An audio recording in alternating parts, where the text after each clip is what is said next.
Bom, agora a gente vai fazer uma questão sobre fluido em repouso. É uma questão do capítulo 14, da 10ª edição do volume 2 do Halliday, que é o livro de Física Básica. A questão diz o seguinte: o tanque em forma de L, mostrado na figura, está cheio d'água e é aberto na parte de cima. Se D é igual a 5 metros, qual é a força exercida pela água na face A e na face B? Para resolver essa questão, a gente vai primeiro lembrar dessa expressão que está discutida no capítulo, em que você pode relacionar a pressão em dois pontos de um fluido. Então, para isso, a gente pode adotar um eixo vertical aqui crescente para cima, com valor zero, com origem na interface entre os dois meios, supondo que aqui você tem A e aqui você tem fluido.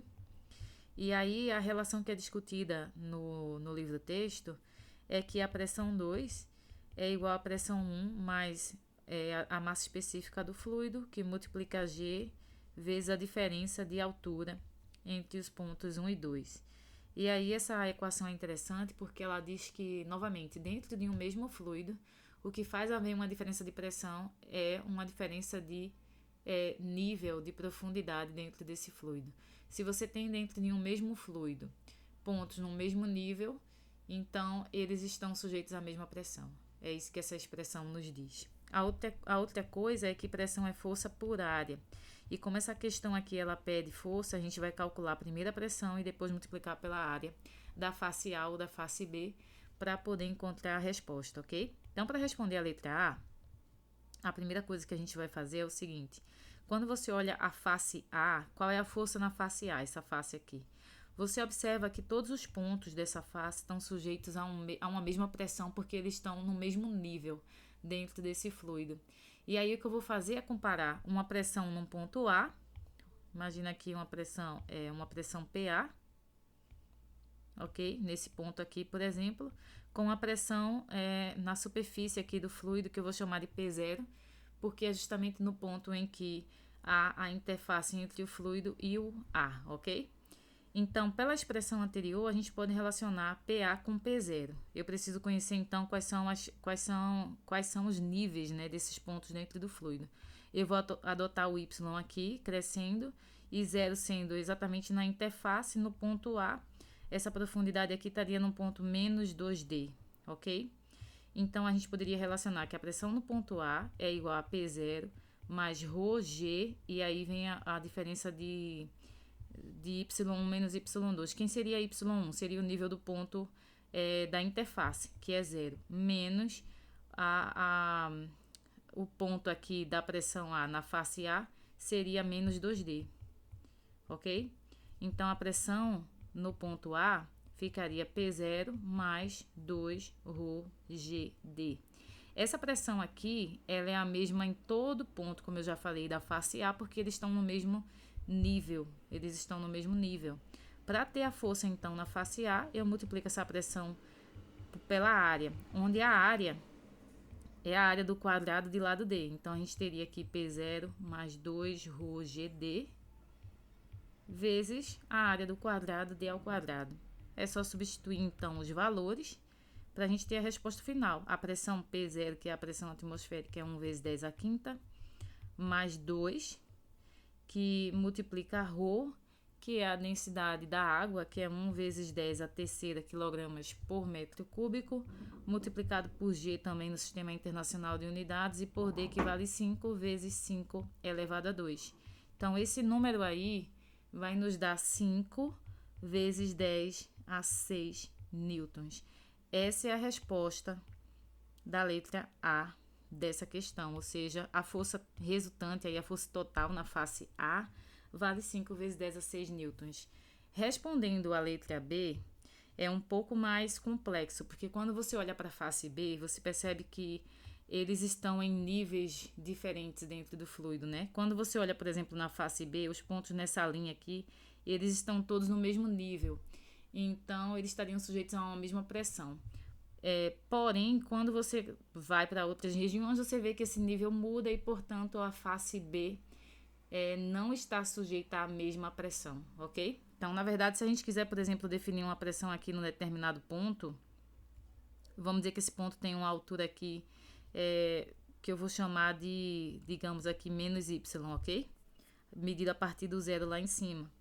Então, eu teria o seguinte, a pressão nesse ponto B, comparando com P0, seria P0 mais ρg, e aí você faz a diferença, o Y lá no nível da interface seria 0, menos esse ponto que eu determinei aqui vermelho na face B, que tem valor menos Y, ok? Então, ficaria aqui menos Y.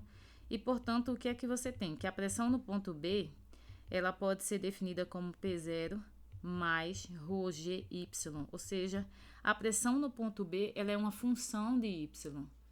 E quando você olha para a face B, você teria um Y que varia de um nível de profundidade 2D até um nível 3D, ok?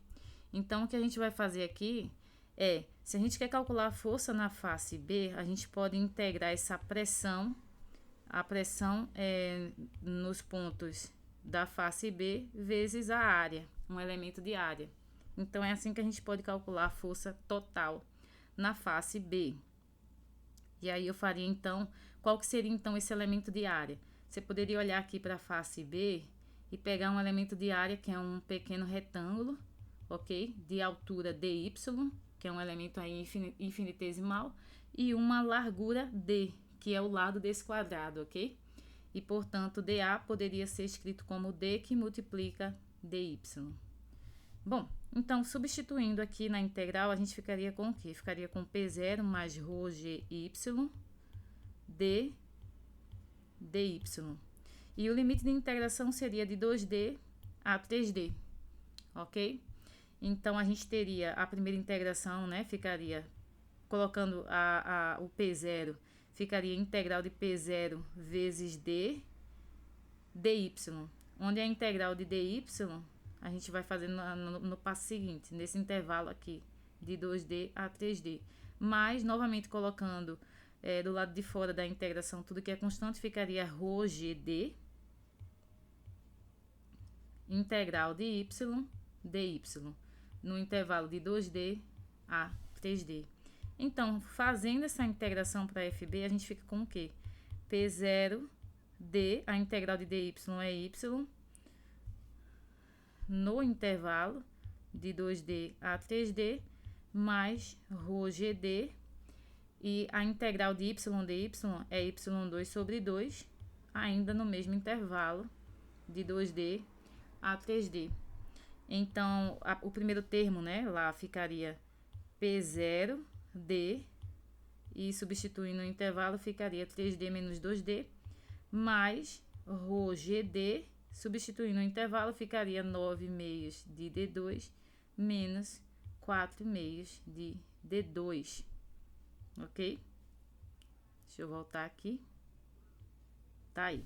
Então, seguindo, ficaríamos com FB igual a P0, esse termo aqui vai dar D, né? Então, vai ficar P0 D2, mais, e essa diferença aqui ficaria 5/2 de D2. Então, ficaria 5/2 de ρg d ao cubo. Gente, essa é a força na face B, é a soma, né, em cada ponto ali, porque a gente integrou. Então, é a força resultante na face B devido ao fluido, ok? A gente pode fazer o cálculo substituindo os números, mas essa é a resposta. Então, colocando em valores, novamente, P0 é 1 vezes 10 à quinta, D vale 5 elevado a 2 aqui, mais 5/2 da densidade da água, que é 1 vezes 10 à terceira, ok? Quilogramas por metro cúbico. O G vale 9,8 e o D vale 5 ao cubo. Então, quando você faz esse cálculo aí, você tem que FB vai ser igual a 5,6 vezes 10 a 6 newtons. Essa é a resposta da questão B. Só para ficar registrado, você pode fazer por um caminho alternativo e chegar nessa mesma resposta. Você pode, ao invés de fazer uma integração, adotar o seguinte. Imagina que aqui você tem a face B, ok? E aí, o que é que você faz? Ao invés de você fazer uma integração, né, da pressão na área, para poder achar a força resultante, você adota que existe uma pressão média aqui, e essa pressão média é a pressão justamente na metade da altura dessa face. Então, essa pressão média, você supõe que é a pressão em todos os pontos da face B. Essa pressão, então, ela seria o quê? Ela seria o P0 mais ρg d, seria P0 mais ρg, e aí, em relação ao nível 0, lá em cima, seria 0 menos 2D menos meio. Porque você teria essa distância aqui do nível 0, se você olhar lá na figura inicial até aqui, vai ser essa distância 2D mais essa metade aqui de D, ok? Então, vai ser esse 2D mais a metade de D. Então, seria... Eu poderia, inclusive, colocar aqui para ficar mais simples. Seria, então, 0 na superfície menos 5 meios de D, que é 2,5, né? Então, fica mais simples escrever dessa forma. Então, essa pressão média seria P0 mais 5 meios de ρgd. E aí, supondo que, então, essa pressão é a mesma em qualquer ponto da face B, você poderia calcular a força B como sendo essa pressão média vezes a área, ok? E aí, você chega exatamente na mesma expressão. Vamos substituir aqui, ó, 5 meios de ρgd, 5 meios de ρgd, vezes a área, que é a área do quadrado. E a expressão que você tem final é que fica P0 mais 5 meios de ρgd ao cubo. Ó, que é justamente essa expressão aqui que a gente obteve por meio de integração. Então, é um caminho mais curtinho, está destacado aí em vermelho, que chega na mesma resposta em que você considera que você tem uma pressão média, que é o valor no ponto médio ali dessa face, ok? E aí chega na mesma resposta. Gente, é isso, um abraço e até a próxima questão.